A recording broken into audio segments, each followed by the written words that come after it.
പ്രമുഖ മലയാള ചലച്ചിത്ര നടി മഞ്ജുഷ കോലോത്ത് തന്റെ ബാല്യകാല അനുഭവങ്ങളെക്കുറിച്ച് തുറന്നുപറഞ്ഞു. സത്യൻ അന്തിക്കാടിന്റെ സിനിമകളിലെ സ്ഥിരസാന്നിധ്യമായിരുന്ന മഞ്ജുഷ മോഹൻലാലിന്റെ സഹോദരിയായി അഭിനയിച്ച രസതന്ത്രം എന്ന 2006 ചിത്രത്തിലൂടെയാണ് സിനിമയിൽ അരങ്ങേറ്റം കുറിച്ചത്. പിന്നീട് ഞാൻ പ്രകാശൻ ഉൾപ്പെടെ നിരവധി സിനിമകളിൽ ശ്രദ്ധേയമായ വേഷങ്ങൾ ചെയ്തു.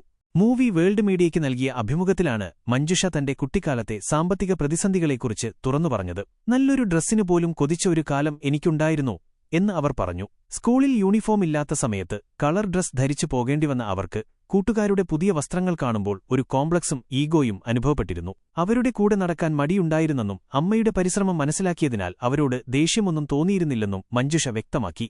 സാമ്പത്തിക പ്രതിസന്ധികൾ നിറഞ്ഞ ബാല്യം, നല്ല വസ്ത്രങ്ങൾക്കായി കൊതിച്ച ബാല്യം, യൂണിഫോം ഇല്ലാത്തതിനാൽ കളർ വസ്ത്രങ്ങൾ ധരിച്ച് സ്കൂളിൽ പോകേണ്ടിവന്നു. കൂട്ടുകാരുടെ പുതിയ വസ്ത്രങ്ങൾ കാണുമ്പോൾ കോംപ്ലക്സും ഈഗോയും തോന്നിയിരുന്നു. കൂട്ടുകാരുടെ കൂടെ നടക്കാൻ മടി തോന്നിയിരുന്നു. അമ്മയുടെ കഷ്ടപ്പാടുകൾ മനസ്സിലാക്കിയതിനാൽ അമ്മയോട് ദേഷ്യം തോന്നിയിരുന്നില്ല.